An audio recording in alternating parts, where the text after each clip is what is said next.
యేసుక్రీస్తు వారి శుభనామంలో అందరికీ వందనాలు.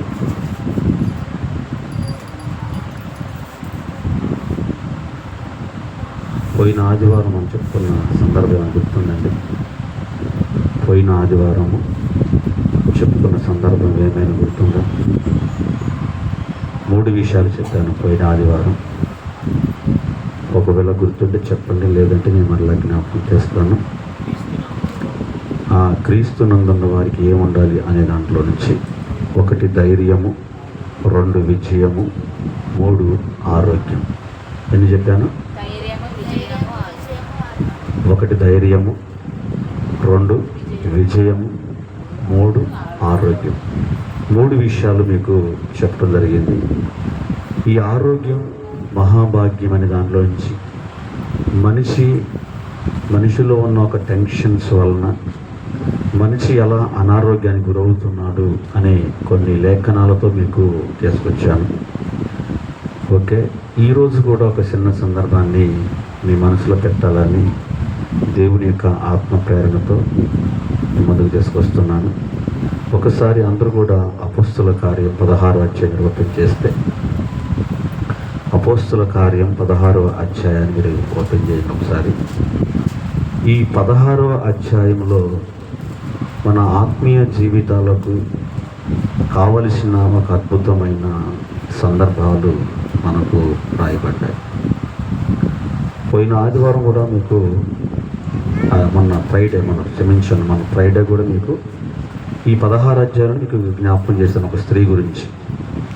ఎవరి గురించి అంటారు? లోదియా గురించి. లోదియా ఎలాంటి సిద్ధపాటు కలిగింది కుటుంబం కొరకు అని మీకు లోదియా గురించి చెప్పడం జరిగింది. ఈ 16వ అధ్యాయంలో మనం జ్ఞాపకం చేసేటప్పుడు మీరు జాగ్రత్తగా గమనిస్తే ఇక్కడ మనకు ఒక ఇద్దరు మీకు పరిచయం చేస్తానండి, బాగా వినండి. ఈ 2 వ్యక్తులు మనకు అర్థం కావటానికి ముందుగా ఈ 16వ అధ్యాయంలో పౌలు గారికి ఒక బలమైన ప్రయాణం కలిగి ఉన్నాడండి. అంటే దేవుని రాజ్యము కొరకు సువార్త ప్రయాణంలో ఇది 2వ ప్రయాణం. ఈ 2వ ప్రయాణంలో పరిశుద్ధాత్మ దేవుడు ఒక ఉద్దేశాన్ని కలిగి ఉన్నాడు, కానీ పౌలు మరొక ఉద్దేశం కలిగి ఉన్నాడు. పౌలుకు ఏ ఉద్దేశం అయితే కలిగి ఉన్నాడో ఆ ఉద్దేశానికి దేవుడు అనుమతించలేదు. ఈరోజు మనుషులు ఉద్దేశించిన వాటికి దేవుడు అనుమతించడు. ఒకవేళ ఆ ఆలోచన దేవునికి ఒకవేళ అనుకూలంగా ఉంటే దానికి దేవుడు ఆమోదిస్తాడు.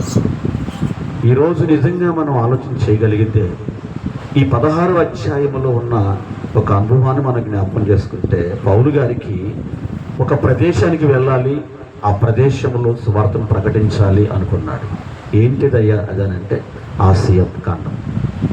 ఈ ఆసియా ఖండంలో దేవుని యొక్క సువార్తను ప్రకటించాలని పౌలు గారి యొక్క ఉద్దేశం. కానీ ఆసియా ఖండంలో దేవుని సువార్తను ప్రకటించకూడదని దేవుని యొక్క ఉద్దేశం.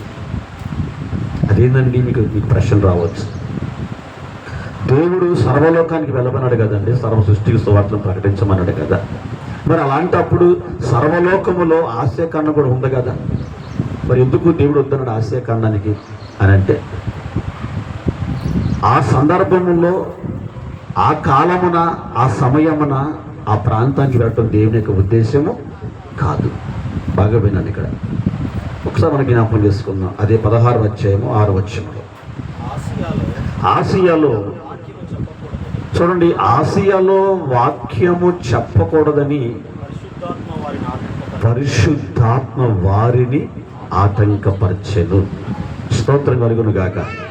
తల్లద్ద కొంచెం. ఎందుకంటే ఇక్కడ చాలా మనకు అవసరమైన విషయం ఏంటంటే, ఈ 16వ అధ్యాయంలో నిజంగా పౌలు గారు ఒక్కడే ప్రయాణం చేస్తున్నాడండి వెళ్ళడానికి. కానీ ఆయనకంతా ఒక మంచి గుణలక్షణాలు కలిగిన వాడు కనపడ్డాడంట. ఎవరు ఆ వ్యక్తి అంటే తిమోతి అండి. బాగా వినండి. అక్కడ రాయబడింది అంటే ఒక మంచి శిష్యుడు, ఒక మంచి పేరు కలిగిన వాడు, ఒక మంచి ప్రార్థన పరుడు కుటుంబంలో పుట్టినవాడు, ఒక ప్రార్థన జీవితంలో ఎదిగినవాడు, దేవుని యందు భయము భక్తి కలిగిన వాడు, దేవుడు అనగానే మంచి విశ్వాసం కలిగిన వాడు, నిజంగా ఆ ఫ్యామిలీ అంతా కూడా దేవుని యొక్క సన్నిధిని, దేవుని యొక్క వాక్య ప్రభావమును, దేవుని యొక్క ఉద్దేశాన్ని కలిగి ఉన్న ఆ ఫ్యామిలీ అంటే ఎవరిది ఫ్యామిలీ అంటే తిమోతి యొక్క ఫ్యామిలీ. బాగా వినండి. ఇతనికిచ్చిన సాక్ష్యం ఏంటంటే ఇతడంటే మంచి పేరు పొందినవాడండి అని ఇక్కడ రాయబడి ఉందండి. ఇక పోతూ పోతూ పౌలు గారికి ఆ వ్యక్తి గురించి వినగానే, ఆ వ్యక్తిని చూడగానే ఇతను నాకు కావలసిన వాడని అంటనే తిమోతిని అంటబెట్టుకొని ప్రయాణం కట్టాడు. ఎవరు? పౌలు గారు. స్తోత్రం కలుగును గాక. అమ్మ అర్థమవుతుంది. బాగా వినాలి కొంచెం. ఎందుకంటే ఎండలు బాగుంటున్నాయని మేము 7 గంటలకే పెట్టుకొని ఉంటాం. మీ నమ్మపోండి, మేము ఖచ్చితంగా 3:30కి లేసాము. 3:30కి లేచి ఏమంటే మేమంతా రెడీ అయ్యి బల్లా చిత్తపరచుకొని అంతా రెడీ అయ్యి ఖచ్చితంగా టయానికి వచ్చేసాను ఇక్కడికి. నిజమండి. ఎందుకు? ఎర్లీగా రావాలి, ఎర్లీగా వెళ్ళిపోవాలి మన అంతవరకే. బాగా వినండి. ఎందుకంటే దేవుని యొక్క చిత్తంలో ఉన్నవాళ్ళు, దేవుని యొక్క ఉద్దేశాన్ని చెయ్యాలి అనుకున్న వాళ్ళంటే నిజంగా అంటే దేవుని యొక్క ఆత్మ ప్రేరణ నింపబడుతూ ఉంటుందంట. స్తోత్రం కలుగును గాక. ఓకే, ఇక్కడైతే ఇక్కడ ఎప్పుడైతే పౌలు గారు ఆ తిమోతి గురించి విన్ననాటి నుంచి పౌలు తిమోతి తీసుకొని పోవాలి అనుకున్నాడు. పోతూ తిమోతిని పెట్టుకొని పోతున్నాడు. ఇక్కడ పరిశుద్ధాత్ముడు ఆటంకపరిచెను ఆపేను ఇక్కడ మనకు రాయబడితే కింద పైకి చూద్దాం కొంచెం 7వ వచనం కానించి. యేసు యొక్క ఆత్మ వారిని వెళ్ళనీయలేదు. ఎవరిని వెళ్ళనీయలేదు? పౌలును తిమోతిని. బాగా వినండి, పౌలును తిమోతిని వెళ్ళనీయలేదు. ఇదంతా కూడా ఈయన గారికి ఎక్కడ జరుగుతున్నాయి అని అంటే కొన్ని ప్రాంతాలకు వెళ్ళాలని గోలు పెట్టుకున్నాడండి. ఎవరు? పౌలు గారు గోలు పెట్టుకొని వాటి కోసం ప్రార్థన చేస్తుంటారు. ఈ ప్రార్థన చేస్తున్నప్పుడంతా రాత్రి వేళల్లో దర్శనం వచ్చింది ఆయనకి.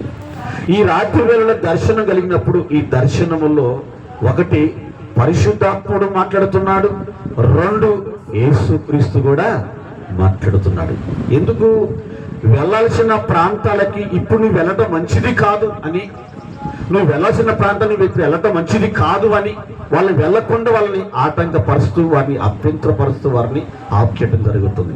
ఎందుకయ్యా ఈ ప్రణాళిక అంతా జరుగుతుంది అని చూస్తే ఇక్కడ కలలో ఒక దర్శనంలో ఈ ఇద్దరు మాట్లాడుతున్న సందర్భంలో ఒక వ్యక్తిని చూపిస్తున్నాడు దేవుడు.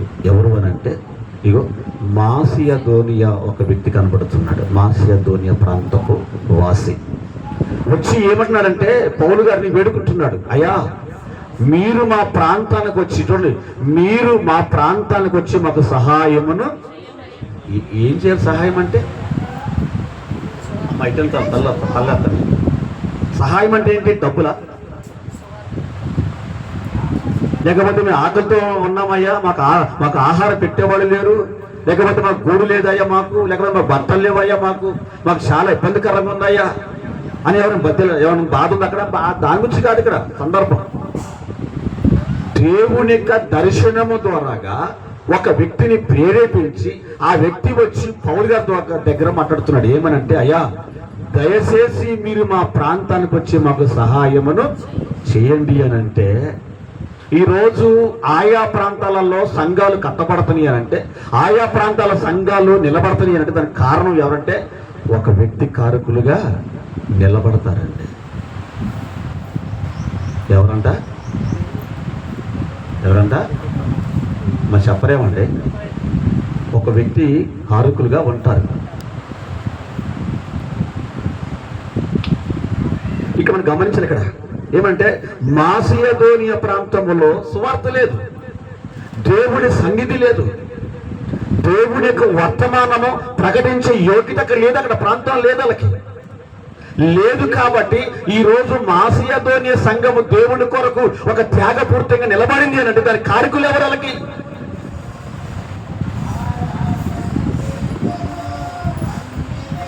వాయిస్ నొప్పొస్తుందండి. ఏదైతే తాగకూడదు అనుకుంటే దాన్నే తాగుతున్న బలవంతంగా. తాగపోతేనేమో బాధ, తాగితేనేమో సమస్య. నిజమండి. నిన్న రామచంద్రపురం పోయాను నిన్న. ఎప్పుడు నేను 4:30 పోయాను నిన్న. రామచంద్రపురం పోయాను నేను 4:30కి వెళ్ళాను నిన్న. ఒక ఆయన గారు ప్రార్థన చేద్దామని వెళ్ళాను. బలవంతంగా పోసారంటే వచ్చాను. ఆ తాగిరి కాంచి గొడ్డు పోవాలి. ఆలోచిద్దాం ఇప్పుడు. ఇక్కడ మనం గమనిస్తే ఒక వ్యక్తి కారకుడిగా ఉంటున్నాడు. ఈరోజు మాసియదోనియ సంఘము దేవుడి కొరకు నమ్మకంగా నిలబడింది అనటానికి ఒక వ్యక్తి కారకుడిగా కనబడుతున్నాడు. ఏమని చెప్పను, అయ్యా మీరొచ్చి మా ప్రాంతానికి సహాయము చెయ్యండి అన్నారు. మరి ఈ రోజు ఎవరైనా క్రైస్తవులుగా ఉన్నవాళ్ళు, ఒకవేళ ఎవరైనా క్రైస్తవులుగా ఉన్నవాళ్ళు ఈ విధమైన సంభాషణ కలిగిన వాళ్ళు కానీ, లేకపోతే ఈ విధమైన ఆలోచన కలిగిన వాళ్ళు కానివ్వండి, లేకపోతే ఈ విధంగా ఆరాధన కలిగిన వాళ్ళు కానివ్వండి, ఒకవేళ ఈ విధంగా లేకపోతే ఆలోచన లేకపోతే ఒక తపన కలిగిన వాళ్ళు ఎవరైనా ఉన్నారా ఈ లోకంలో? ఎవరైనా ఉంటారా? ఎవరు ఉండరండి నాకు తెలిసినంత వరకు. అసలు ఒక వ్యక్తి ఆ ప్రాంతం చాలా మంది ఉన్నారు. ప్రాంతంలో ఎవరికైనా బాధ, ఎవరికైనా సమస్య, ఎవరికైనా తపన, ఈ వ్యక్తి కలిగిన తపన ఎందుకంటే ఈ వ్యక్తి గలకే. ఆలోచిద్దాం. ఈరోజు మన కుటుంబాలలో, మన జీవితాలలోనే సువార్త నమ్మని వాళ్ళు చాలా మంది ఉన్నారు కదా. ఒకవేళ మనలో ప్రార్థన పెట్టాలంటే సత్యం రోజు లేకపోతే పుట్టినరోజు రావాలి, అంతే కదండి. ఏ రోజు రావాలంట? సత్యం రోజైనా, పుట్టినరోజైనా, లేకపోతే పెళ్లి రోజైనా రావాలి. ఇప్పుడు నీ ద్వారా సువార్త చెప్పడానికి నిజమండి. సువార్త కొరకు తపన కలిగిన వాడు, సువార్త కొరకు ఆలోచన కలిగిన వాడు అనేక మంది రక్షణ కొరకు ఏ ఒక్కరు నశించబడుతున్నా మా సిద్ధం దేవుని సిద్ధం కాదని తెలుసుకొని ఏదో బాధపడుతూ ఒక వ్యక్తి వచ్చి మాకు సహాయమును చెయ్యాలని పౌలు గారిని వేడుకుంటుండగా,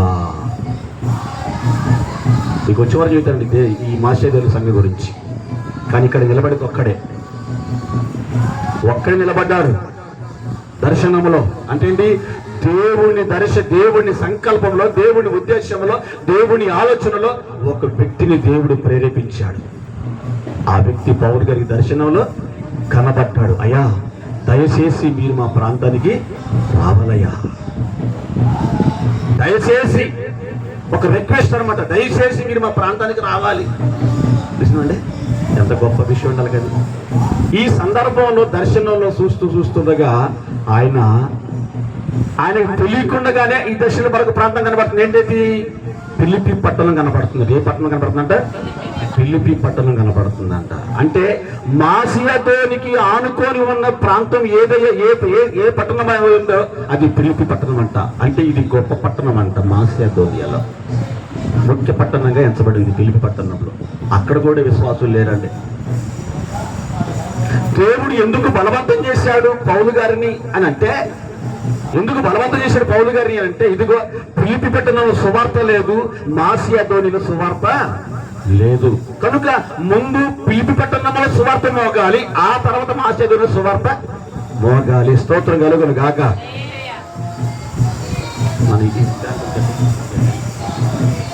ఆలోచించండి మీకు కొంచెం.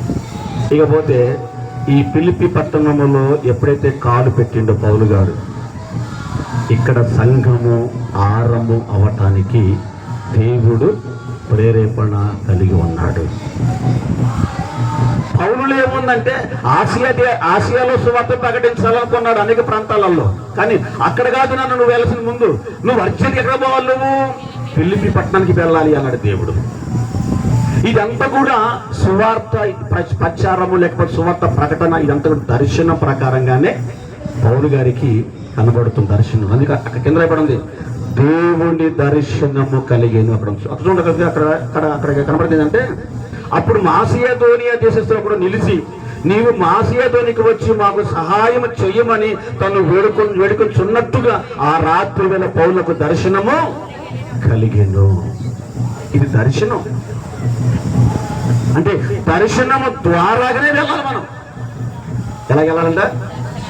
దర్శనము ద్వారాగానే వెళ్ళాలి. ఒకవేళ మనిషి సంతోషంగా వెళ్ళాడు అనుకోండి, అది ఏమాత్రము జరగదండి. స్తోత్రం కలుగును గాక. మన జీవితంలో ఎప్పుడు ఏం జరగాలో దేవుడికి మాత్రమే తెలుసండి. కనుక ఏ క్షణాన్ని ఏం జరిగిందో ఎవరికి తెలియదండి. నిన్నటి దినాన్ని ఏంటంటే మనకు జరిగిన ఒక సంఘటన ఏంటంటే, మన దుర్గారాముల కూతురికి పండుగకి గ్లోరీ నిన్న విజయవాడ ప్రయాణం అయింది. విజయవాడ ప్రయాణం అయ్యి విజయవాడ వెళుతాం, తిరిగి వద్దాను ఎవరో బంధువుల కాడికి, వాళ్ళ బాబాయ్ ఇంటికి వెళ్ళి వద్దామని వెళ్ళింది. కానీ అనుకోకుండా బై మిస్టేక్ కాలు స్లిప్ అయింది, బస్సులో కింద పడింది. ఇగోండి ఇక్కడ ఈ కన్నంతా పగిలిపోయిందండి. నా దాంట్లో ఫోటోలు ఉన్నాయి. కండ చిట్లిపోయిందండి ఇదంతా కూడా ఇక్కడ దాకా. ఇక్కడ నుంచి ఇక్కడ దాకా కుట్లు పడ్డాయి, ఇక్కడ కుట్లు పడ్డాయి పాపకి. ఆలోచిద్దాం, ఏ క్షణాన ఏం జరిగిందో ఎవరు కూడా తెలియదండి. మన కాలం మన చేతిలో లేదు. కనుక అందరూ ప్రార్థన చేయండి, తప్పకుండా మీకు వ్యక్తిగతంగా కుటుంబాల్లో ప్రార్థన చేయండి పాప కొరకు. ఇక నేను స్వల్ప గాయాలతో దేవుడు పక్కకి లాగినండి పాపని. చాలా సంతోషం. ఇక బ్రదరు ఏడుస్తూ ఉంటే నేను నన్ను అన్నా ఏం కాదు, మీరు భయపడమాకంలే, నయం దేవుడు చాలా గొప్ప కార్యము చేశాడు, చిన్న స్వల్ప గాయంతో బయటపడింది, ఏం కాదు నా చెప్పలేము. అన్ని రోజులు నాయాలనుకుంటేటాగా, అన్ని కాలం నాయకుంటేటాగా చెప్పలేము వాళ్ళకి. అందుకే మన ఉద్దేశాలు వేరు, దేవుని ఉద్దేశాలు వేరు. ఇక్కడ పౌరు ఉద్దేశం వేరు ఇక్కడ, కానీ దేవుడి ఉద్దేశం వేరు. ఎట్లాగా ఇదంతా కూడా దేవుడిగా దర్శనం ద్వారా కనబడుతుంది. ఇదంతా కూడా ఈరోజు నేను ఏదో సాధించాలి, నేనేదో చెయ్యాలి, నేనేదో సంపాదించాలని పొరుగుతున్నాం ఈరోజు మనం. కానీ ఏది సంచిలోకి రావటం లేదు తెలుసా? ఏ సంచిలోకి అట్లకి పరుగులు ఎత్తామని ఏ సంచి నిండటం లేదు. ఎందుకు? సినిగిపోయిన సంఖ్యలో నీ సంపాదన పట్టిన సంగతి నీకు అర్థం కావట్లా. ఎంతకాలం ఇంటూ పరుగులు చెప్తా? దేవుని సన్నిధి మానేసి దేవుని సన్నిధికి రాకుండా, ఏమంటే దేవుని సన్నిధి క్రమం శిక్షణ మానేసి ఎంత దూరం పోతాం? ఎంతకు పరిగెత్తా? సంపాదించు.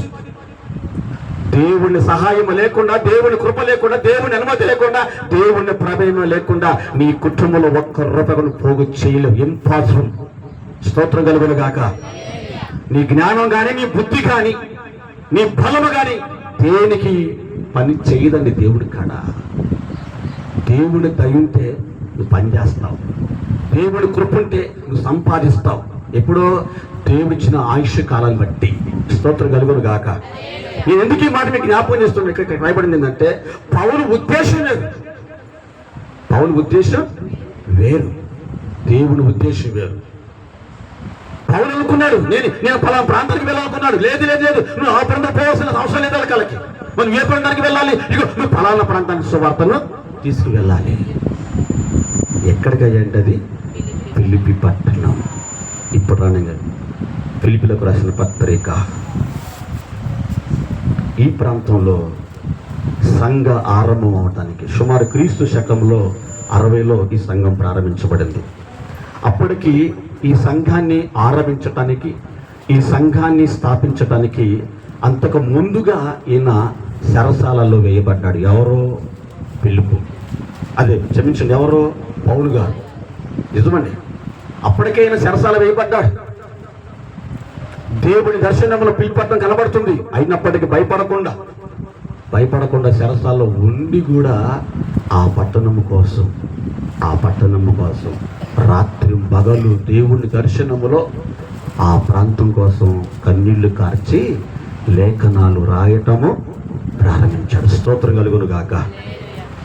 ఆలోచించిన ప్రియమైన వాళ్ళారా, ఇప్పుడు ఈ ప్రాంతంలో దేవుని యొక్క సువార్తను ప్రకటించడానికి, ఈ యొక్క సువార్త ద్వారాగా ఒక సంఘం ఆ నూతనంగా ఆ ప్రాంతంలో అప్పటి వరకు ఆ ప్రాంతంలో క్రైస్తవుడు మాట లేదు వాళ్ళకి.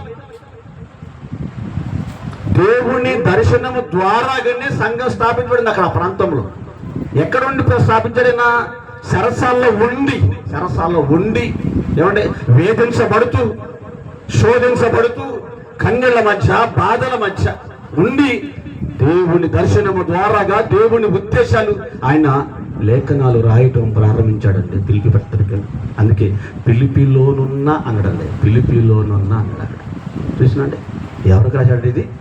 ఫిలిప్పీ పట్టణంలో ఉన్న విశ్వాసులకు.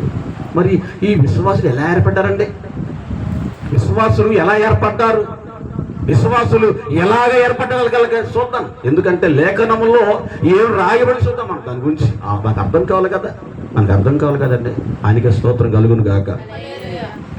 ఎప్పుడైతే దర్శనం ద్వారాగా ఆయన సరసాల్లో ఉండి ఒక ఉత్తరం రాస్తున్నాడో, ఆ ఉత్తరంలో ఈ సంఘానికి కట్టడానికి ఒక వ్యక్తి కావాలి, ఒక వ్యక్తి కావాలి. ఎవరయ్యా ఆ వ్యక్తి అంటే ఎపఫ్రోదితు. ఎవరంట? ఎపఫ్రోదితు. దేవుని దర్శనములో, దేవుని సంకల్పములో, దేవుని ఉద్దేశములో పిలువబడిన వాడు ఎపఫ్రోదితు. ఆ సంఘము ఆ వ్యక్తి ద్వారా ప్రారంభించబడాలి. ఆ సంఘము ఆ వ్యక్తి ద్వారా కట్టబడాలి. ఆ సంఘము కొరకు ఆ వ్యక్తి కష్టపడాలి. ఆ సంఘము కోసం ఆ వ్యక్తి ప్రార్థించాలి. ఆ సంఘము కోసం ఆ వ్యక్తి కన్నీరు కాచాలి. ఆ సంఘము కోసం ఆ వ్యక్తి ప్రచారము చేయాలి. ఎవరైనా చూద్దాం. ఆ వ్యక్తి ఎక్కడ చూద్దామా ఒక్కసారి. 2వ అధ్యాయం అండి, 2వ అధ్యాయము ఇక్కడ 23 నుంచి చదువుకూడదు, కొద్దిగా చిన్నగా 23 నుంచి. 2వ అధ్యాయం ఏది?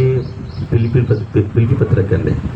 ఫిలిప్పీలకు రాసిన పత్రిక 2వ అధ్యాయం 23 వచ్చింది. త్వరగా చదువుతారా? చూడండి. కాబట్టి నాకేమి సంభవింపనై ఉన్నదో చూచిన వెంటనే అతనిని పంపవలనని వేడుకొనుచున్నాను. నెక్స్ట్, నేనును శీఘ్రముగా వచ్చేదనని ప్రభువుని బట్టి నమ్ముచున్నాను అన్నాడండి. అంటే అప్పటికి ఈయన ఎక్కడ ఉన్నాడైనా? జైల్లో ఉన్నాడు. పాస్టర్ గారు జైల్లో ఉండిపోయిందండి. పాస్టర్ గారు జైల్లో ఉండిపోయింది. ఇప్పుడున్న కాలం ఇప్పుడున్న కాలంలో ఒకవేళ సంఘంలో ఒకవేళ సేవకుడు పొరపాటును జైలుకు పోతే ఏం చేసిండో ఏందో, అది దొంగతనం మానే, అది తర్వాత సంగతలకి ఏ పాడు చేసిండో పనికి మనోడు. ఏమంటారు? ఏ పాడు చేసిండో పనికి మనోడు జైలుకు పోయిండు. ఆయనకెందుకు అలాగే ఇలాంటి ఆలోచనలు వస్తాయి. ఒకవేళ భవిష్యత్ చిన్న మాట చెప్తానండి. మొన్న విశాఖపట్నంలో ఇంగ్లీష్ను నేను నేర్పిస్తానన్న పాపకి, సంఘంలో ఉన్న పాపకి, యవనస్తురాలకి ఇంగ్లీష్ నేర్పిస్తాను అన్నీ. ఏమంటే తనకున్న చదువుకున్న జ్ఞానం ఉపయోగించేసి ఆ పాపను వశపరచుకోవాలి, ఆ పాపని లైంగిక వేధించాలి అనుకొని ఒక కామంద రూపం, అంటే ఏంటి? పాస్టర్ రూపంలో ఉన్న కామందుడు, సేవకుడే కామందుడు. చూడండి, పాస్టరే అది కామందుడు. వాడు ఏం చేసిండు? 18 సంవత్సరాల పాపని వేధించి వదిలిపెట్టాడా? చంపేశాడు. ఎక్కడ నిజం తెలిసిద్దు అనేసి పాస్టరే హత్య చేశాడు. ఇలాంటి వారు జైలు పోవచ్చు. ఇలాంటి వారిని కాల్చేంత పాపం ఉండదు నాకు తెలిసినంత వరకు. ఒకవేళ ఇలాంటి దుర్బుద్ధున్నోడు సేవకు ఎందుకు రావాలి? ఇలాంటి కామందులు సేవకు ఎందుకు రావాలి? వాళ్ళకి వీళ్ళు సేవకు అర్హులు కావాలి. వీళ్ళకి స్తోత్రం కలుగును గాక. కానీ ఇక్కడ పౌలు గారు అంటున్నాడు, నేను చెరసాల్లో ఉన్నాను అన్నాడు. నేను వస్తాను, శీఘ్రంగా వస్తాను ప్రభువుని బట్టి. అంటే దేవుడు ఖచ్చితంగా నాకు విడుదల ఇస్తాడు, నేను శీఘ్రంగా మీ ఎద్దకు వస్తానన్న నిరీక్షణ నాకుంది అంటున్నాడండి. ఎవరికి చెప్తుంది ఈ మాట ఎవరికి చెప్తున్న పౌలు గారు చెప్పండి ఒకసారి. ఏమండి, ఈ మాట ఎవరికి చెబుతున్నాడు? ఎవరు కాదు, ఎవనికి చెబుతుంది ఈ మాట పౌలు గారు. అప్పటికి జైల్లో ఉన్నాడు, చెరసాల్లో ఉన్నాడు. చెరసాల్లో ఉండి చెబుతున్న మాట ఏంటంటే, నేను త్వరగా నీ ఎద్దకు వస్తానయ్యా, నేను త్వరగా వస్తాను నీ ఎద్దకు అన్నాడు. కానీ కింద కొద్దిగా మరియు నా బాగా వినండి, ఎవరంట నా సహోదరుడను నా జత పనివాడు. ఎవరు? ఎపఫ్రోదితు. ఏమండే, పౌలుతో ప్రయాణం చేసింది తిమోతి గురించి చెప్పట ఇక్కడ నేను. ఫిలిప్పి పట్టణములో, ఫిలిప్పి అనే ప్రాంతములో ఒక సంఘాన్ని స్థాపించడానికి, సంఘం స్థాపించి ఆ సంఘానికి ఒక నమ్మకస్తుని పెట్టాడు పౌలు గారు. ఎవరు ఆ వ్యక్తి అంటే ఎపఫ్రోదితు. అతడు ఎవరంట? నా సహోదరుడు అంటే ఏంటి? నేను అతను ఒక తండ్రికి పుట్టిన వాళ్ళము. నా సహోదరుడు. అతడు ఎవరంట? నా సహోదరుడును, నా జత పనివాడును. ఏంటంటే నా జత పనివాడు, నాతో కలిసి సముజ్యంగా చేయగలిగిన వాడు. నేను దేవుడి కొరకు ఎంత చేయగలిగినానో నాతో పాటు కూడా నిలబడగలిగిన వాడు, జత పనివాడు. పౌలు గారికి ఒక ధైర్యం వచ్చిందండి. పౌలు గారికి ఏముందంట? ఒక ధైర్యం ఉంది. ఎందుకంటే ఇతడు ఖచ్చితంగా ఆ సంఘాన్ని నడిపించగలడు. స్తోత్రం కలుగును గాక. అతనిలో ఒక యోగ్యత కనబడుతుంది. ఏం కనబడుతుందంట? యోగ్యత అంటే ఏంటి? దేవుణ్ణి పనిని శీఘ్రంగా తుదపట్టించడానికి ఒక అర్హత కలిగిన వాడు ఎపఫ్రోదితు. ఇప్పుడు చాలా మంది దేవుడి సన్నిధిలో ప్రమాణం చేస్తుంటారు. నేను ఇది చేస్తావు ప్రభు, అది చేస్తావు ప్రభు అని ప్రమాణం చేస్తారు. కంటి కాబడరు ప్రమాణం చేసిన వాళ్ళు. అంటే దేవుని యోగ్యతను కోల్పోయిన వాళ్ళు మీరందరూ కూడా. వాళ్ళు చూసుకుంటారులేండి, వాళ్ళు ఉన్నాగా చూసుకుంటారులేండి, మాకెందుకులేండి వాళ్ళకి. ఇది నీ పని కాదా? ఇది నీ బాధ్యత కాదా? ఇది నీ వంతు కాదా? ఇది నీ వంతు కాదా అన్నా నేను వాళ్ళకి. ఆలోచిద్దామండి. పౌలు అంటున్నాడు, ఇతడు నా జత పనివాడు. ఇతడు ఎవరంట? నా జత పనివాడు. ఎందుకు చెప్పనా? నేను జైల్లో ఉన్నా కూడా సువార్త ఆగదు. నేను లేకపోయినా నేను ఉన్నట్టుగా సువార్తను ప్రకటించేవాడు ఒక యూదుడు. ఎవరితను? దేవుని కొరకు నమ్మకంగా నిలబడిన వాడండి.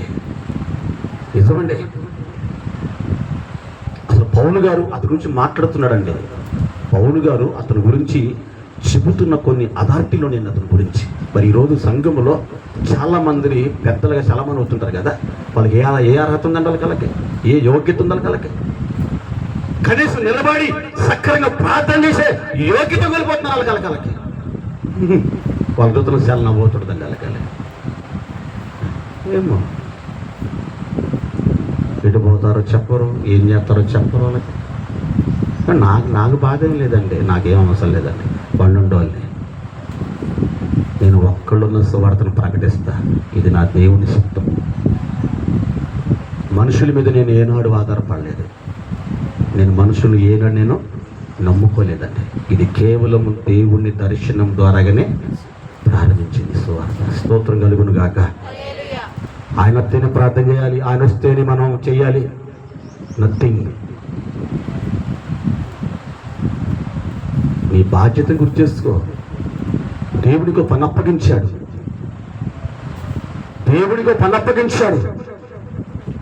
నీ బాధ్యత గుర్తు చేసుకొని నువ్వు ఏం చేస్తున్నావు, వాళ్ళకి ఏం చేయాలన్నది. నాకే బాధ్యత లేదంటే నాకేదో అంటున్నారా? సంఘానికి ఉన్న బాధ్యత ఒకటి ఉంది, సంఘంలో వ్యక్తులు కూడా బాధ్యతలు ఉన్నాయి.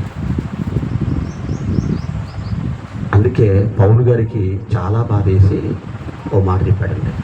అది మళ్ళీ ఏడకే వద్దాం. అదే పత్రిక 2వ అధ్యాయము 4వ వచనం. త్వరతో సాగతాను, నేను ముగిస్తాను. నేను మిగతా బాగా వచ్చేవారని చెబుతాను. ఏంటంట? మీలో ప్రతి వాడును ఏంటంట? అంటే ఏంటి? సొంత పని. ఇష్టం ఉంటే పోదాం, కష్టమైతే మానుకుందాం. టైం ఉంటే పోదాం, లేకపోతే మానుకుందాం. ముందు మనం పని చేస్తున్నామండి. మన ఫంక్షన్లు పోదాం, మన పెళ్ళిళ్ళకి పోదాం, మన కార్యక్రమాలకు వెళ్ళిపోదాం. ఏదైనా ముందు మన సొంత పని జరిగిన తర్వాతనే. ఏమండి? మనం అడిగే పని లేదు వాళ్ళకి. ఈ రోజు ఇంకా మనకు అడిగే పని లేదు. అందుకే మనం ఎవరిని అడగట్లా. ఎందుకు అంటే ప్రాతికి అడగను, మనం అడిగే పని లేదండి. ఎవరిని అడగాలంటే రాను తెలియని వారిని అడుగుతామండి. అవి తెలియని వారిని అడగవచ్చు. తెలియని మనం అడగలేము కదండి. ఎవరికైనా బాధ ఉంటుందండి, ఎవరికైనా సమస్యలు ఉండొచ్చు, నో ప్రాబ్లం. సమస్యలు దేవుడికి ఉండేది, అందరూ సమస్యలు ఉన్నాయి, అందరికీ బాధలు ఉన్నాయి. బాధలు ఎందుకు, సమస్యలు ఎందుకు చెప్పండి. అలాగే అందరికీ సమస్యలు ఉన్నాయి, అందరికీ బాధలు ఉన్నాయి. స్తోత్రం కలుగును గాక. అందుకే మనిషి రెండు విషయాలు మర్చిపోకూడదు. నేను పోయిన వారికి జ్ఞాపకం చేశాను. ఒకటి నేర్చుకోవాలి, రెండు నేర్పించాలి. నేర్చుకునేవాడు నేర్చుకోకపోతే నేర్పించే విధానం రాదు, ఫెయిల్ అవుతాడు, అక్కడ అట్రప్లాప్ అవుతాడు. అక్కడ ఇంకా ఈ రెండు విషయం చెప్తాయి. దీంట్లో మళ్ళీ రెండు విషయాలు ఉన్నాయి. ఏంటిదంటే మరణమును చూడక బ్రతుకున్నాడు ఎవడు, మట్టిని కప్పుకొనక ఉన్న గనుడు ఎవడున్నాడు? మన కళ్ళ ముందు తీరులు, గనులు, రాజులు, అధికారులు, ఏమంటే పెద్ద పెద్ద కాలర్స్ మన కంటికి కనబడకుండా కానీ వెళ్ళిపోతున్నారు.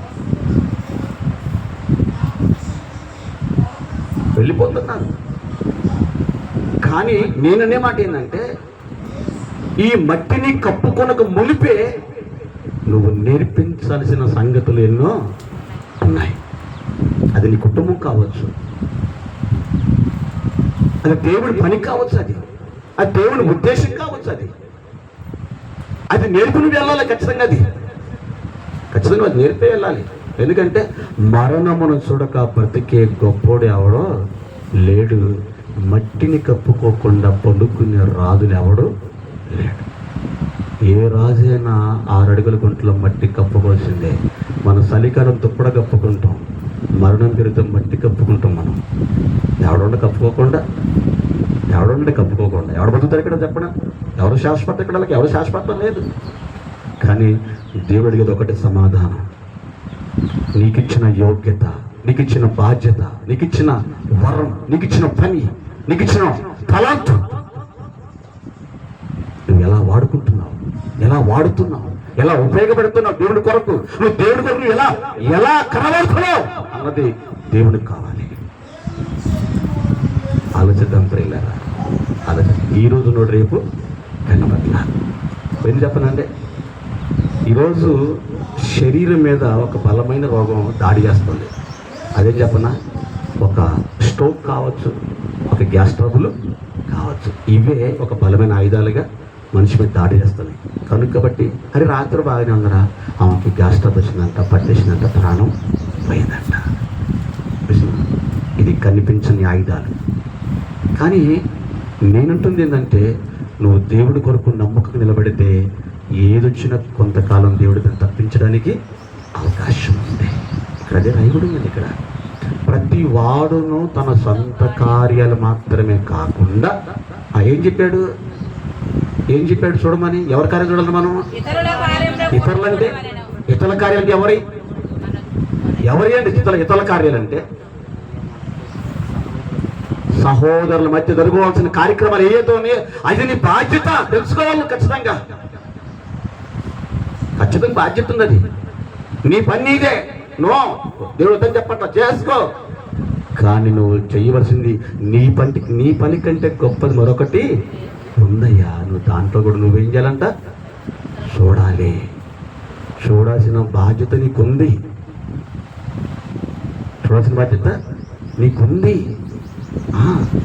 స్తోత్రం కలుగును గాక. 23 ఇప్పుడు 2:23 మళ్ళీ 24. నేనును శీఘ్రంగా వచ్చేదనని ప్రభువుని బట్టి నమ్ముచున్నాను, మరియు నా సహోదరుడును, జత పనివాడును, నా తోడి యూదుడును. ఏందంట? 1 సహోదరుడు, 2 జత పనివాడు, 3 యూదుడు, 4 మీ దూతయు. దూత అంటే ఎవరు? సంఘ కాపరి, సంఘ నాయకుడు, సంఘాన్ని పాలించే సేవకుడు, సంఘం కొరకు కన్నీళ్లు కాచే సేవకుడు అండి ఇతను. ఎవరెత్తను? పౌలు కాదు, ఎపఫ్రోదితు. స్తోత్రం కలుగును గాక. ఇక చెబుతూ ఆయన ఏమంటున్నాడంటే, చూడండి, చాలా మంది విచిత్రం ఏంటంటే, అమ్మటండి చల్ల, రోగంతో ఉన్న వారిని చూడటానికి మామూలు వాళ్ళు పోవాలా, లేకపోతే మామూలు వాళ్ళ కొరకు రోగి వస్తాడా? చెప్పరేమంటే చల్లారా. ఇప్పుడు ఎవరు పలకరిస్తారు? అంతే కదా. ఇక్కడ రివర్స్ చేద్దాం, అటు ఇటు ఏం చేద్దాం, రివర్స్ చేద్దాం. ఇప్పుడు రోగం ఎవరికి వచ్చింది? పాస్టర్ గారికి. రోగం ఎవరికి వచ్చింది? పాస్టర్ గారికి. ఎవరో పాస్టర్ గారు? ఎపఫ్రోదితు. ఆయన అంటున్నాడు, అతడు రోగి అయి ఉన్నాడు అన్నాడండి. అతడు చనిపోయి సిద్ధంగా ఉన్నాడు కాబట్టి మీ మధ్యకు అతను పంపడానికి అగాధ్యము అన్నాడు. ప్రజెంట్గా పంపలేము అతను, ఎందుకంటే అతని పరిస్థితి ఏం బాగోలేదు, వాళ్ళకి అతని స్థితి ఏం బాగోలేదు అతనికి, ఎందుకంటే అతను రోగంతో బాధపడుతున్నాడు.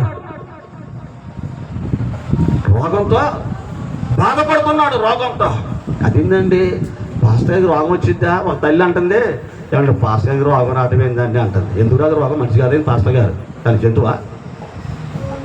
ఏమండి, పాస్టర్ గారు కూడా సమస్యలు ఉంటాయి, పాస్టర్ గారు కూడా రోగాలు వస్తాయి, రావా?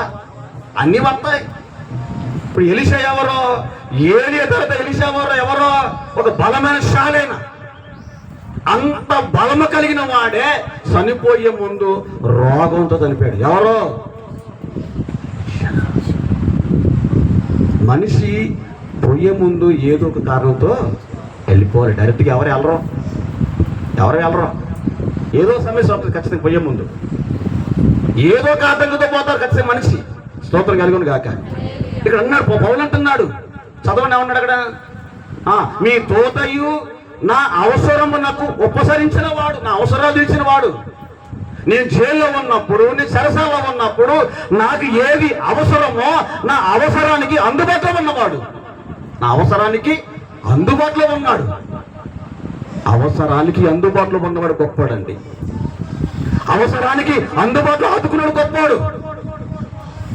అవసరం తీరిన తర్వాత నువ్వు ఎవరో అంత ఆ మాట గారు కాల్సింది మనకి.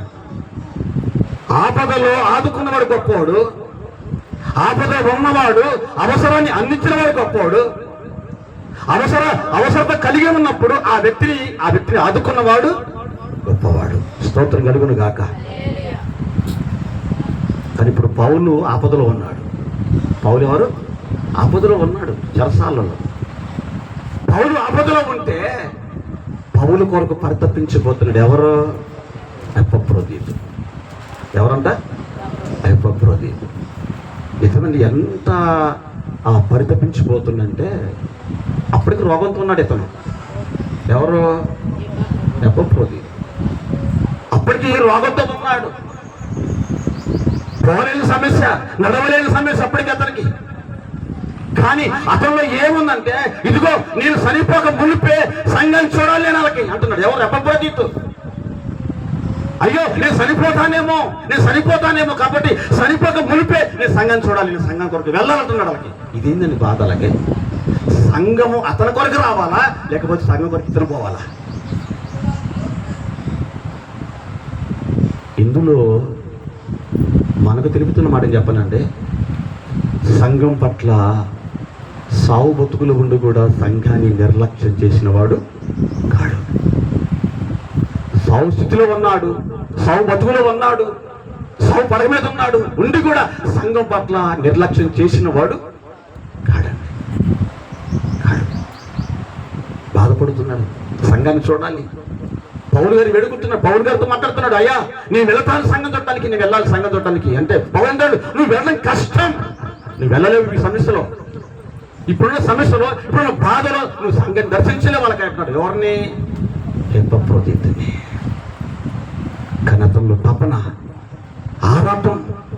అదే ఒకవేళ మన చిన్న జరుగుతుంది, ఏందమ్మా ప్రార్థన కాళ్ళు గుంజుతున్నాయి అయ్యా, నడులు నొస్తున్నాయి అయ్యా, తలనొప్పి వస్తుందయ్యా, అందుకే నేను ప్రార్థన రాలేదయ్యా.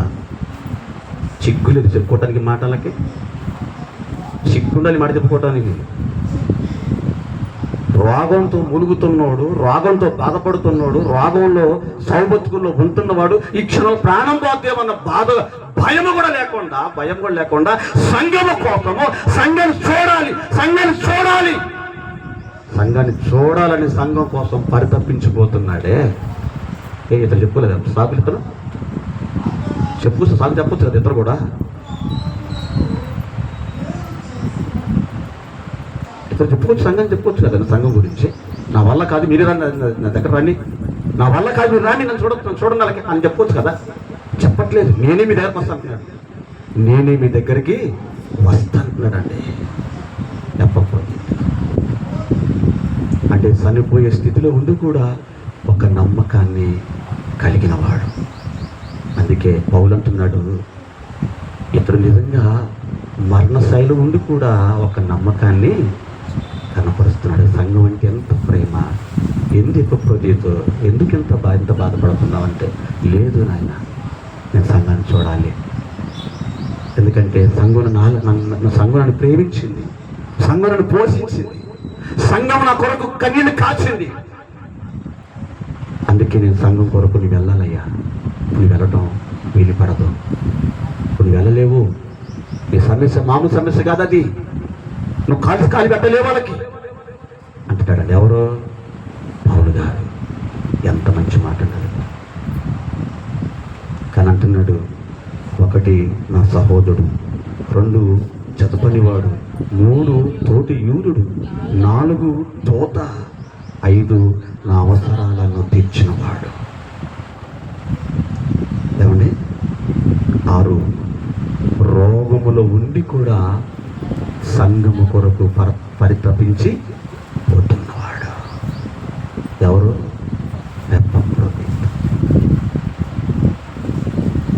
పాత నిబంధనలో దాతుందండి, పాత నిబంధనలో దాతుంది. అదంతా ఎవరు చెప్పనా? దావీదుకి రక్త సంబంధులైనా కానీ జత పని వాళ్ళుగా పనిచేశారండి. ఎవరు చెప్పనా? మేనల్లుళ్ళు.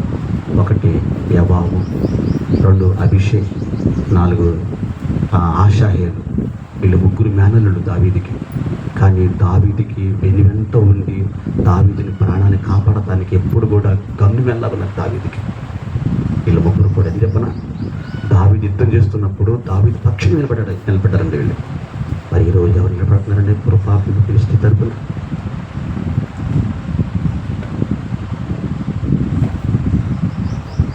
ఆలోచించనప్పుడు నేను ఎవడు మాట్లాడుతున్న మాట ఏంటి? దావీదు పక్షంగా నిలబడ్డారు, 3 నిలబడ్డారండి గలిమేల్లాగా. దావీదుని ఆదుకోవటానికి, దావీదుని కాపాడుకోవటానికి, దావీదు మాకు కావాలి అని దావీదు కోసం పరితపించారండి 3 వ్యక్తులు.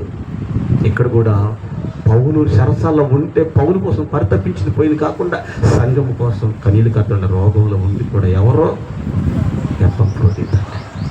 మరి ఈరోజు ఈ కృపాపిలి మినిస్ట్రీలో ఉన్న వాళ్ళు ఎలాంటి తపన ఉంది, ఎలాంటి ఆతృత ఉంది, ఎలాంటి ఆవేశం ఉంది, ఎలాంటి ప్రయాసం ఉంది. తిన్నామా, పండుకున్నామా, లేచామా, వచ్చామా, పోయామా, ఇదే కదండి. దీనివల్ల ఒరిగిందండి, వచ్చిందంట. దీనివల్ల చేసింది లెక్క, నువ్వు వచ్చింది లెక్క కాదు. నువ్వేం చేశావు దేవుడి కోసం? ఇక్కడ దేవుని కొరకు నువ్వేం చేసావు వాళ్ళకి? అది కావాలి దేవుడికి, అది కావాలి. అంతేకాని వచ్చి మాకు సుఖమే ఉందండి. స్తోత్రం కలుగును గాక. నాకు అనిపిస్తుంది ఇద్దరు బలహీనమే, నేను బలహీనే, మనొకరు బలహీనుడే. ఎంతకాలం ఉంటుంది ఎవరికి తెలియదు. కానీ దీన్ని మోసేవాడు కావాలి, దీన్ని కొనసాగించేవాడు కావాలి. ఎవరు? ఆలోచించండి ప్రియమైన వాళ్ళు, ఆలోచించండి. నాకు నిజంగా ఈ వాక్యాన్ని ధ్యానిస్తున్నప్పుడు దేవుడు మాట్లాడుతూ వస్తున్నాడు. ఎంత ఎవరైనా చెబుతున్నాడు దేవుడు, అలాగే చాలా సున్నంగా చెబుతున్నాడండి. నిజంగా నాకు అంటే ఒక వెనువెంట, ఒక సపోర్ట్. ఏ విషయంలో? వాక్య విషయంలో, ఫైనాన్షియల్ విషయంలో కాదు, ఆరోగ్య విషయంలో కాదు, ఒక వాక్య విషయం సపోర్ట్ కావాలి సేవకుడికి. వాక్య విషయంలో సేవకునికి వెనువెంట ఉండి ప్రోత్సాహం పరిచేవాడు కావాలి. ఎవరుండండి ఈరోజు? ఇలా చెప్పావు, నువ్వు అలా చెప్పావు, ఇలా మాట ఇది అది చెప్పాల్సింది. ఏం నేర్చుకుంటున్నావు, ఏం చెబుతున్నావు తనకలకి, నీ కాలం అంతా నీ జీవితం అంతా తనకలకి. ఆలోచిద్దాం ప్రియమైన వాళ్ళ. ఒక పౌలు మధ్య, ఒక ఎపఫ్రోదితు మధ్య ఉన్న బంధం చాలా గొప్పదండి. తండ్రులు వేరు కావచ్చు, ప్రాంతాలు వేరు కావచ్చు, తల్లులు వేరు కావచ్చు, గోత్రాలు వేరు కావచ్చు, కులం వేరు కావచ్చు, కానీ అవన్నీ పక్కన పెడితే ఒక ఆత్మీయ సైన్య బంధం కనబడుతుంది ఇక్కడ. ఒక బంధం, ఒక బలమైన బంధం, ఒక బలమైన బంధం. ఎపఫ్రోదితు చూస్తున్నప్పుడు పౌలు గారికి చాలా బాధ కలుగుతుంది. ఎందుకు చెప్పండి, అక్కడ అంటున్నాడు, నాకు మరలా దుఃఖం కలిగిద్ది ఏమంటాడండి. ఏమంటాడు? నాకు దుఃఖం మీద మళ్ళా దుఃఖం కలిగిద్ది ఏమంటాడు. భయపెట్టింది పౌలు గారికి. ఎందుకంటే అంతకుముందు ఎవరిని కోల్పోయాడు పౌలు గారు? పౌలు గారి సేవలో, పౌలు గారి జీవితంలో అంతకుముందు ఎవరు కోల్పోయాడు కాబట్టి మళ్ళీ నేను కోల్పోతానేమో, నా చెయ్యి నేను మళ్ళీ కోల్పోతానేమో అని నిజంగా ఆ బంధం కోసం బాధపడుతున్నాడు. ఎవరో పౌలు గారు అంటున్నాడు, నాకు దుఃఖమే దుఃఖం కలిగిద్దేమో భయం. ఎందుకంటే ఇలాంటి నమ్మకమైన వాడు, ఇలాంటి జతపని వాడు, ఇంత యూదుడు, ఇంత నమ్మకమైన వాడు నాకు మరలా కనపడ్డ నా కట్టికి అలాంటి మూడలకి. ఎందుకంటే అంత గొప్పవాడు ఎపఫ్రోదితు. ఇతను కోల్పోతే ఎలాగా? నాకు వెనుగంట ఉండి, నా సేవలో నాకు తోడుగా ఉండి, నా శ్రమలో తోడుగా ఉండి, నా అవసరం తోడుగా ఉండి నన్ను బలపరుస్తున్నాడే, ఇతన్ని కోల్పోతానేమో అని దేవుణ్ణి వేడుకుంటున్నాడండి.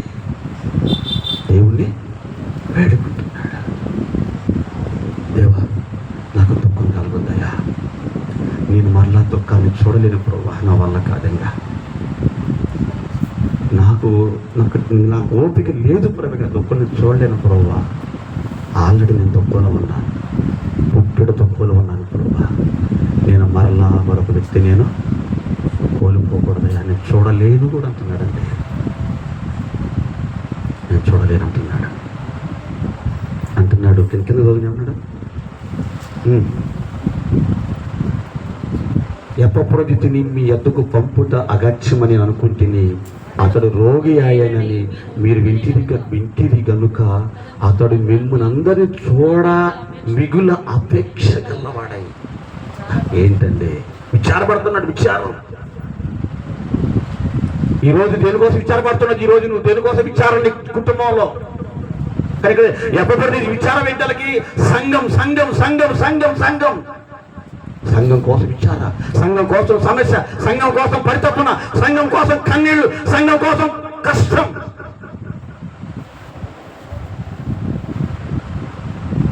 అవి పోగం పుర్రుతూ మనంగా ఎందుకు మన బాధ్యత లేదు కదా మనకి వెళ్ళకంగా. ఏమండి, మనకి ఏం బాధ్యత ఉంటాను? వెళ్ళిపోతాం.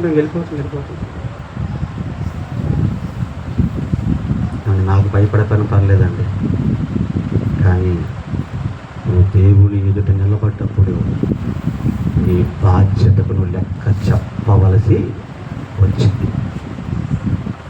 అప్పుడు తెలిసింది ఈ యేసుదాసు పలికిన మాటల్లో ఉన్న మాధుర్యం ఏంటో, ఎందుకు అంత గట్టిగా చెప్పాడు అన్నది అప్పుడు అర్థమైందండి. అప్పటి వరకు ఎవరికి అర్థం కాదు. ఈ విలువ రేపు పొద్దున మనం వెతుకుతున్నా కూడా వెతికిన మనకు దొరకదు. విలువ వెతికినా కూడా దొరకదండి. అందుకని అంటున్నాడు, మిగుల అపేక్ష గలవాడై విచారపడుచు ఉన్నాను. పౌలు గారిని విడిపోయా, నా దాసుడు, నా ఏలినవాడా, నన్ను పంపించయ్యా, నేను చూస్తాను సంఘాన్ని.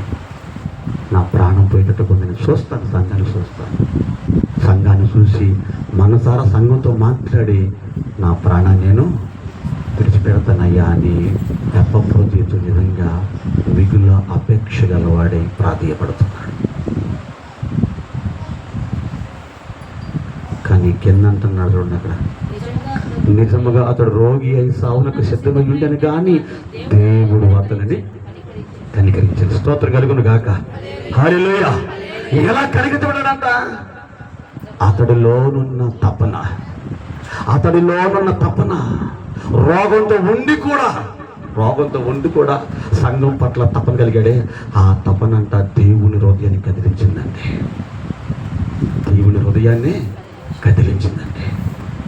ఎంత కదిలిందని చెప్పిన మామూలు కదండి, కదిలించింది. అందుకే దేవుడు అతనిని కనికరించాను.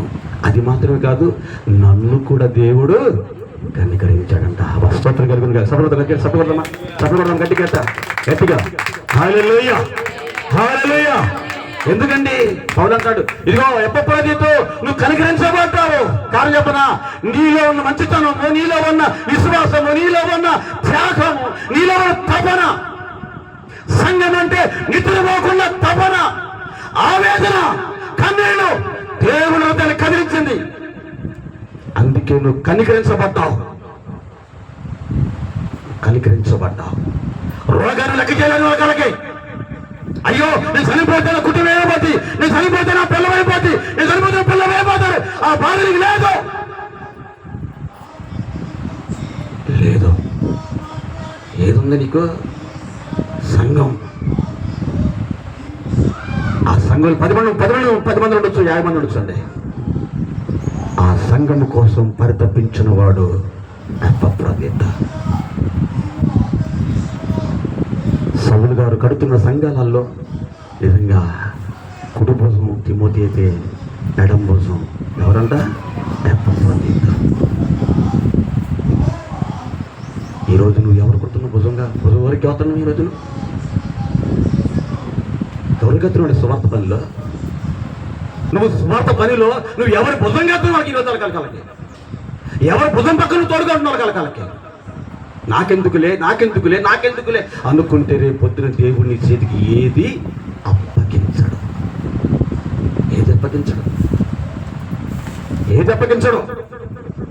నాకెందుకు అనుకుంటే దేవుడు ఎవరికి అప్పగించడు. ఇది నాది అనుకుంటే దేవుడు అప్పగిస్తాడు. పౌలు అప్పగించడం అంటే అది కేవలము దేవుని దర్శనం వలన అతడును ఎంపిక చేశాడు. పౌలు ఎవరిని? ఎపఫ్రొదితుని. స్తోత్రం కలుగును గాక. నిజముగా రోగి అయి సావునకు సిద్ధమై ఉన్న కానీ దేవుడు అతన్ని కనికరించని. అతన్ని మాత్రమే కాదు, నాకు దుఃఖము కలగకుండా నన్ను కూడా కనికరించాను. కాబట్టి మీరు అతనిని చూసి మరలా సంతోషించు నిమిత్తం. స్తోత్రం కలుగును గాక. ఏంటండి అతని గురించి? ఎపఫ్రొదితు పిలిపి పట్టణంలో ఉన్నాడు, పౌలు గారేమో శాస్త్రాల్లో ఉన్నాడు. కానీ ఇద్దరు వ్యక్తుల మధ్య జరుగుతున్న సంభాషణ ఇదంతా కూడా దేవుని ఆత్మ ప్రేరణతో జరుగుతుందండి. మరి ఈరోజు నువ్వు ఎవరికి భుజం కాస్తున్నావు? ఆలోచిద్దాం. కానీ మేము మగోళ్ళం కాదు కదండి అనుకుంటున్నారా? ఆడోళ్ళైనా మగోళ్ళైనా మీరు సువార్త కొరకు భుజం కాస్తున్నారో లేదో మిమ్మల్ని మీరే పరీక్షించుకోండి. ఆయన రక్తం తాగుతున్నామా, ఆయన శరీరం తింటున్నామంటే నువ్వు ఎవరి భుజం కాస్తున్నావు? ఎవరికి అండగా నిలబడుతున్నావు? ఎవరికి తోడుగా నిలబడుతున్నావు? నువ్వు బాప్తిసం పొంది ఇంత కాలం అవుతుంది కదా, ఇంతకాల బాప్తిసానికి నువ్వు ఎవరికి తోడుగా ఉంటున్నావు? నువ్వు భుజం కాస్తున్నప్పుడు నేను దేవుని చూస్తాడండి, నీ హృదయం చూస్తాడండి. నిజంగా సావటానికి సిద్ధంగా ఉండి కూడా రోగాన్ని లెక్క చేయకుండా రోగాన్ని పక్కన పెట్టి సంఘం కోసం పరితపించిపోతుంటే ఇతడు ఎంత బలంగా ఉన్నాడు ఆలోచించిన ఒకసారి. శరీర బలహీనమే, ఆత్మసిద్ధం. ఈరోజు నువ్వు సాకు దిగుతున్నావు, నడుము నొత్తుంది, కాళ్ళు బిగుతున్నాయి, కాళ్ళు నొత్తున్నాయి, తలనొప్పి వస్తుంది, గుండె లాగుతుంది, చెయ్యి లాగుతుంది. ఇవన్నీ నువ్వు బానిసత్వంగా లాగుతున్నావు అంతే. ఆలోచిద్దాం ప్రియులారా. నేను పోయి మనసుకొని చెప్పా, నీకు నిజంగా హృదయం తెరబడి ఉంటే నువ్వు దేవుని కార్యక్రమాలను వదిలిపెట్టేవాడు కావు. నీ హృదయం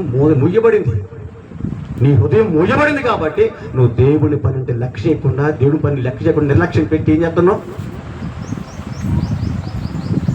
రేపొద్దున రోగము తెలిసిద్దండి, మంచం మీద ఎక్కి తెలిసిద్దండి మన పరిస్థితి ఏంటో. నేను వెళ్ళాం కదా చూసి ఏం చూస్తూ ఉంటాం. ఇది కూడా ఉందండి, చూస్తూ ఉంటాం.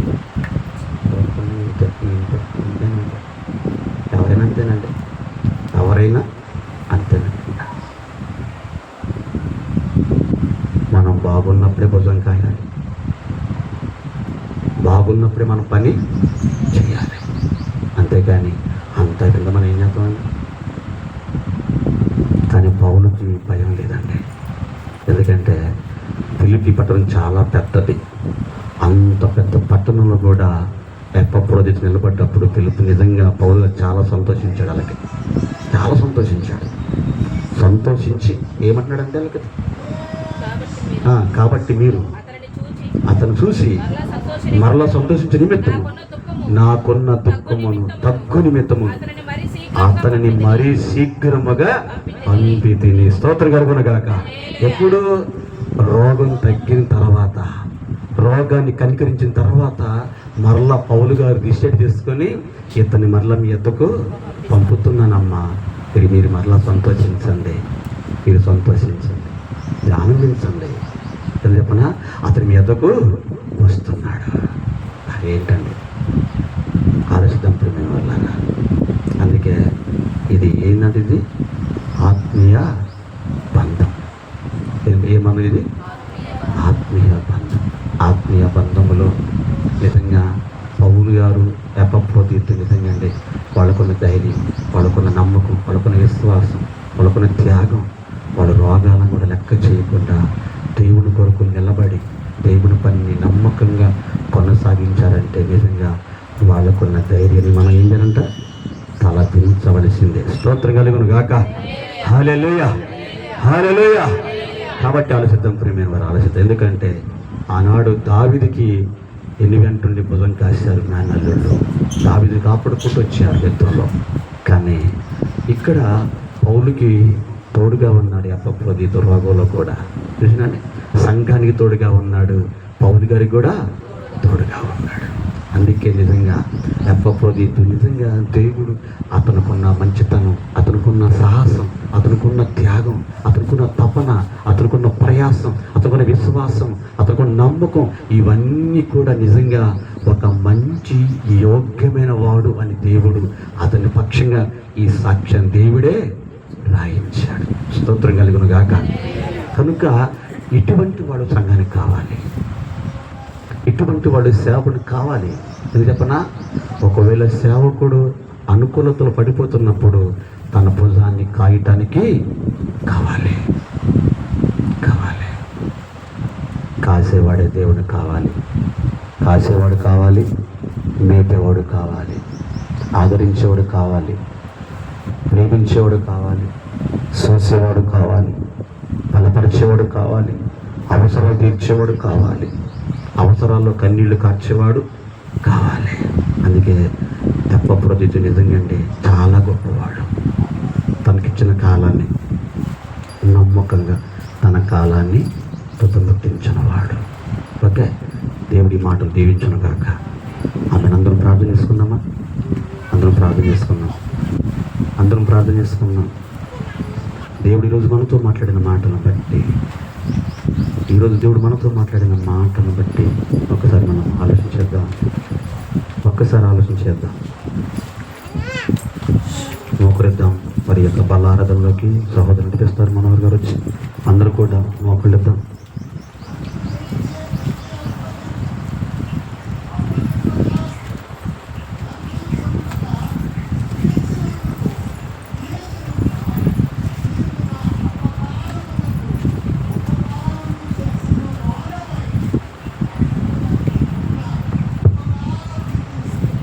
ప్రార్థించుకుందాం.